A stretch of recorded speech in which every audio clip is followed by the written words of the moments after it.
chuva que lava, é como fogo que arrasa. Tua palavra é assim, não passa por mim sem deixar um sinal. Evangelho de Nosso Senhor Jesus Cristo, segundo Lucas. Naquele tempo, os discípulos contaram o que tinha acontecido no caminho e como tinham reconhecido Jesus ao partir o pão. Ainda estavam falando quando o próprio Jesus apareceu no meio deles e disse: "A paz esteja convosco."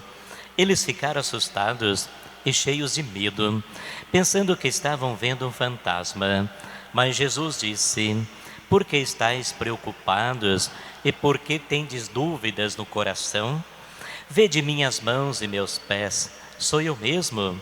Tocai em mim e vede. Um fantasma não tem carne nem ossos, como estáis vendo que eu tenho." E dizendo isso, Jesus mostrou-lhes as mãos e os pés.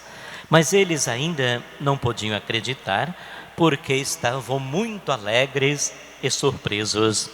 Então Jesus disse: "Tendes aqui alguma coisa para comer?" Deram-lhe um pedaço de peixe assado.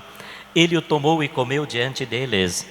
Depois disse-lhes: "São estas as coisas que vos falei, quando ainda estava convosco. Era preciso que se cumprisse tudo o que está escrito sobre mim, na lei de Moisés, nos profetas e nos salmos." Então Jesus abriu a inteligência dos discípulos para entenderem as Escrituras.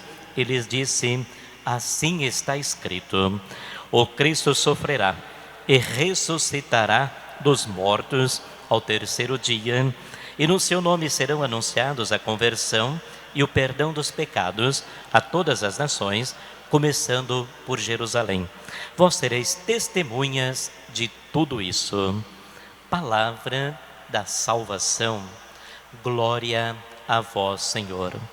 Jesus Cristo ressuscitado abre o coração dos discípulos, abre a inteligência para poder compreender a palavra e para poder viver o mistério. Cada discípulo, quando é tocado pelo Cristo ressuscitado, desperta também a fé.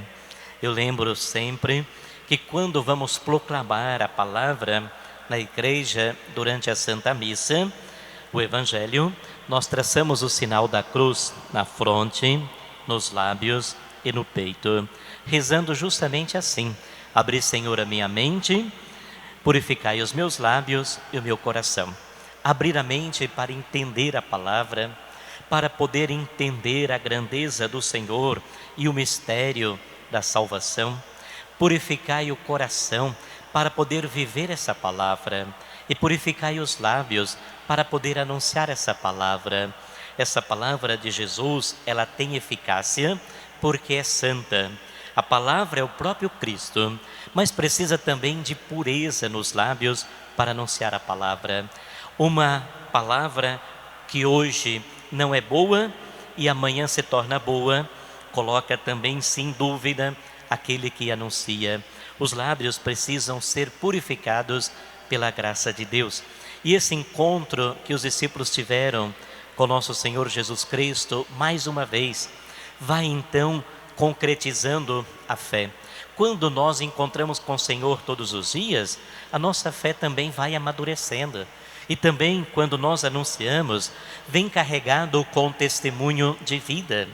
Nós podemos usar aquilo que nós temos em mãos para poder anunciar dignamente o Evangelho de Jesus Cristo.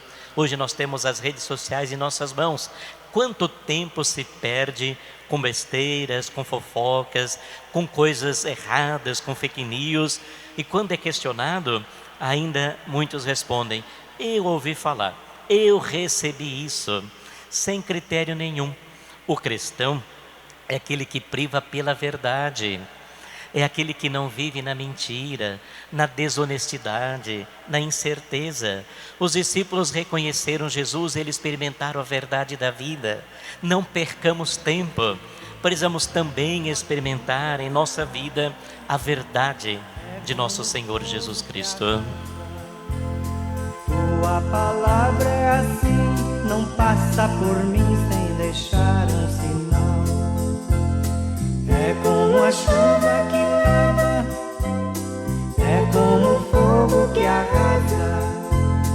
Tua palavra é assim, não passa